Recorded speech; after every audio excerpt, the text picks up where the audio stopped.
श्री शिवाय नमस्तुभ्यम। हर हर महादेव।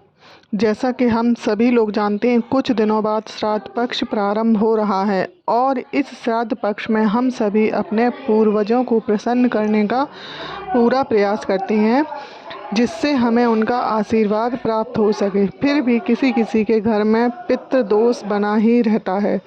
उसे समाप्त करने के लिए इस श्राद्ध पक्ष के 16 दिनों में आपको एक छोटा सा उपाय करना है, जिससे आपके घर का कैसा भी पितृदोष हो समाप्त हो जाएगा।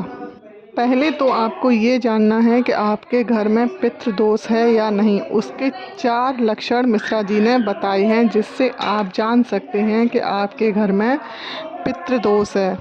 सबसे पहला लक्षण है, 1 रुपया आप कमाते हैं और खर्च आपके 4 होते हैं। यदि आपके घर में ऐसा होता है तो आपके घर में अवश्य ही पितृदोष है।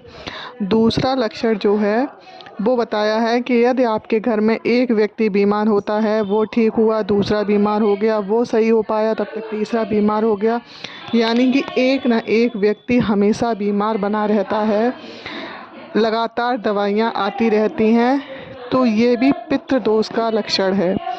तीसरा लक्षण पितृदोष का है कि यदि आप किसी को भोजन कराने के लिए जा रहे हैं, पानी पीने के लिए देने जा रहे हैं, अचानक से आपके हाथ से भोजन की थाली गिर जाती है या पानी गिर जाता है, पूजा की थाली आपने लगाई, आप पूजन करने जा रहे हैं, तो अचानक से जल का लोटा है या पूजा की थाली में से कुछ सामग्री नीचे गिर जाती है, तो ये भी पितृदोष का लक्षण है।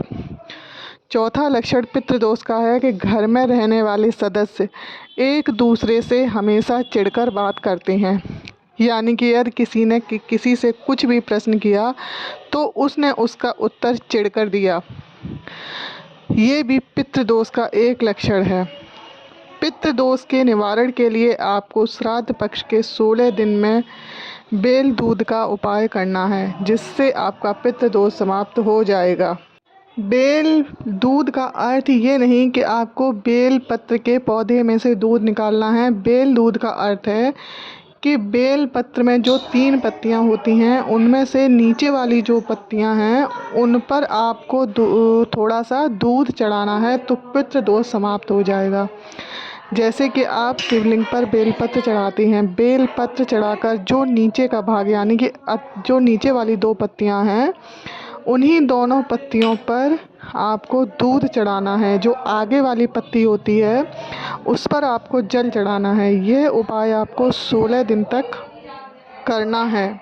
लगातार 16 दिन तक इस उपाय को आप करें, आपको इसका लाभ अवश्य प्राप्त होगा। यदि दूध ज़्यादा ना हो तो आप चम्मच से भी दूध चढ़ा सकते हैं, लेकिन चढ़ाना आपको दूध ही है। अगर किसी का व्यापार बंद हो गया है तो वह भी इस उपाय को करके ज़रूर देखे, आपको फ़ायदा होगा। जो व्यापार आपका बंद है वो चालू हो जाएगा। इस उपाय को करने के बाद आपको तुरंत फ़ायदा होने लगेगा। हर हर महादेव। श्री शिवाय नमस्तुभ्यम।